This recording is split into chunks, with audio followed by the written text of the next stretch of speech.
기술의 역사를 완전히 뒤바꿔 바른 숫자 30배. 오늘 우리가 파헤쳐볼 이야기는 바로 이 경이로운 도약 뒤에 숨어있는 AI 시대의 새로운 엔진에 대한 겁니다. 이게 단순히 그냥 성능이 좀 좋아진 수준이 아니라 아예 문명의 판을 바꾸는 거대한 전환이라고 하는데요. 지금부터 그 비밀을 하나씩 들여다보겠습니다. 자, 모든 건 이 그래프에 나타난 정말 믿기 힘든 파랑색 막대 하나에서 시작됩니다. 이건 그냥 데이터가 아니에요. 미래가 우리에게 보낸 아주 강력한 경고이자 새로운 시대의 신호탄입니다. 바로 이 그래프입니다. 2023년에 AI의 표준이었던 A100 GPU의 성능을 1이라고 한번 해보죠. 1년 뒤인 2024년 H1이 나오면서 6.4배로 꽁충 뛰었어요. 와, 이것만 해도 정말 엄청나죠? 근데 진짜 사건은 바로 다음입니다. 2026년에 나올 블랙벨 시스템은 무려 30배로 그냥 수직으로 꽂아버립니다. 이건 뭐 도약이라는 말로는 부족할 정도죠. 네, 바로 30배. 이게 그냥 컴퓨터가 30배 빨라졌네? 이런 차원의 얘기가 절대 아닙니다. 질적으로 아예 다른 새로운 차원의 힘이 태어났다는 뜻이거든요. 이 숫자가 바로 우리가 새로운 시대의 문턱을 넘어섰다는 가장 확실한 증거인 셈입니다. 핵심은 바로 이겁니다. 인류가 수만 년 동안 쌓아올린 모든 지식과 정보를 단 몇 초 만에 완전히 재배열하고 거기서 새로운 논리를 만들어낼 수 있는 에너지 임계점을 넘어섰다는 거예요. 이 엄청난 힘 덕분에 AI는 이제 인간의 명령을 기다리는 도구가 아니라 스스로 생각하고 논리를 만드는 말 그대로 추론의 시대로 들어서게 된 겁니다.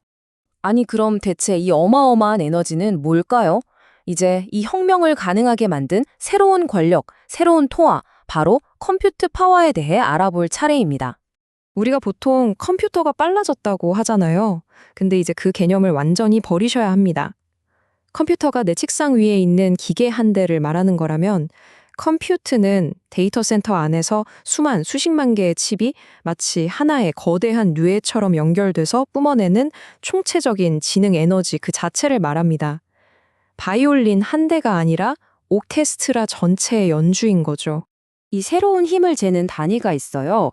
바로 플롭스라는 건데요. 이게 뭐냐면 1초에 수조 번의 계산을 해내는 능력인데 이게 바로 오늘날 우리가 쓰는 모든 AI 서비스를 돌리는 새로운 형태의 전기라고 생각하시면 딱 맞습니다. 근데 이런 엄청난 컴퓨트 파워가 그냥 칩 하나 좋다고 뚝딱 만들어지는 게 아니에요. 완벽한 한 쌍, 바로 두뇌와 혈관이 만나야만 가능합니다. 그 중심엔 당연히 두뇌가 있겠죠. 바로 엔비디아의 GPU입니다. 용광로처럼 뜨겁게 달아오르면서 초당 수조 번의 계산을 처리하는 AI 시대의 심장이자 엔진인 셈이죠. 하지만 생각해보세요.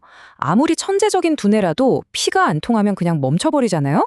바로 그 혈관 역할을 하는 게 한국의 HBM, 즉 고대역폭 메모리입니다. 이 혈관이 두뇌의 데이터를 미친 속도로 뿜어줘야 해요. 이 둘 중 하나라도 없었다면 우리가 아까 본 그 30배의 도약은 그냥 불가능한 꿈이었을 겁니다. 이 관계를 보고 있으면 진짜 신기하게도 불교의 연기 법칙이 딱 떠오릅니다. 이것이 있기에 저것이 있다. 엔비디아의 설계 기술이 있었기에 한국의 제조 기술이 빛을 발했고 또 한국의 제조 기술이 있었기에 엔비디아의 설계가 현실이 될 수 있었던 거죠. 서로가 서로의 존재 이유가 된 겁니다. 그리고 이 혈관 분야에서 한국의 위상은 이건 뭐 거의 절대적입니다. 보시는 것처럼 전 세계 HBM 시장의 90% 이상을 SK하이닉스와 삼성전자가 꽉 잡고 있어요. 사실상 AI 시대의 혈액 공급은 한국이 책임지고 있다. 이렇게 봐도 과언이 아닌 거죠. 자, 그럼 이제 한 발짝 더 물러나서 더 큰 그림을 한번 볼까요? 이 두뇌와 혈관의 결합이 어떻게 전 세계 AI 생태계 전체를 떠받치고 있는지 세 개의 막대기라는 비유로 설명해 드릴게요. 불교 경전에 보면 이런 말이 나와요. 갈대묶음 세 개는요, 혼자서는 절대 설 수가 없고 서로에게 기대야만 바로 설 수 있다는 거죠. 지금의 글로벌 AI 생태계가 정말 딱 이 모습입니다. 자, 첫 번째 막대기는 두뇌를 설계하는 엔비디아, 그리고 두 번째 막대기는 혈관을 제조하는 한국의 메모리 기업들, 마지막 세 번째 막대기는 이 단단한 하드웨어 위에서 구글이나 네이버처럼 AI 서비스를 만드는 기업들입니다. 이 셋은 서로에게 기대고 있어서 어느 하나라도 무너지면 그냥 시스템 전체가 멈춰버리는 구조인 겁니다. 바로 이 지점 때문에, 이 상호 의존성 때문에 이제 나라마다 난리가 난 겁니다. 아, 우리도 저 컴퓨터 파워를 남한테 빌려 쓰는 게 아니라 직접 가져야겠다. 바로 지능 주권이라는 개념이 등장한 거죠. 아니, 근데 여기서 궁금한 게 생기죠. 한국은 왜 굳이 26만 개가 넘는 최신 GPU를 직접 사서 데이터 센터에 설치하려는 걸까요? 그냥 아마존이나 구글 클라우드 쓰면 훨씬 편할 텐데 말이죠. 답은 크게 두 가지로 볼 수 있습니다. 첫 번째는 현지화된 지능 때문이에요.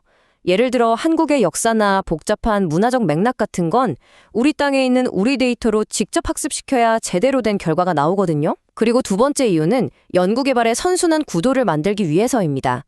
한국 기업들이 직접 GPU랑 HBM을 붙여서 테스트하면서 여기서 데이터 병목 현상이 생기네? 이런 문제점과 해결책을 찾아내면 그게 다시 엔비디아의 다음 세대 칩 설계에 아주 중요한 피드백이 되는 거죠. 이건 그냥 하는 말이 아니고요. 실제로 구체적인 숫자가 나오고 있습니다. 보세요.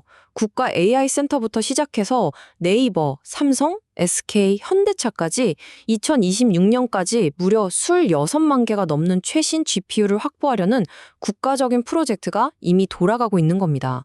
지능 주권을 향한 정말 거대한 투자죠. 이 모든 복잡한 관계를 정말 너무나 아름답게 요약하는 동양 철학의 개념이 하나 있어요. 바로 주역의 지풍승이라는 괴인데요. 땅, 즉 인프라 속의 양분이 나무, 즉 AI를 자라게 하고요. 또 무성하게 자란 나무는 다시 그 땅을 비옥하게 만든다는 의미입니다. 기술과 서비스, 인프라가 서로를 키워주면서 함께 성장하는 완벽한 상생의 모습, 바로 그거죠. 자, 오늘 우리는 30배의 도약 뒤에 숨겨진 거대한 상호 의존의 네트워크를 들여다봤습니다. 지능의 미래는 한 명의 천재나 하나의 기업이 만드는 게 아니었습니다. 서로에게 기댄 채 아슬아슬하게 서 있는 이 세 개의 막대기가 함께 엮어 만들고 있었던 거죠. 여러분은 어떻게 생각하시나요? 이 완벽해 보이는 공생은 과연 계속될 수 있을까요? 아니면 이 위태로운 균형 속에서 다음 30배의 도약은 과연 누가 그리고 어떻게 만들어가게 될까요?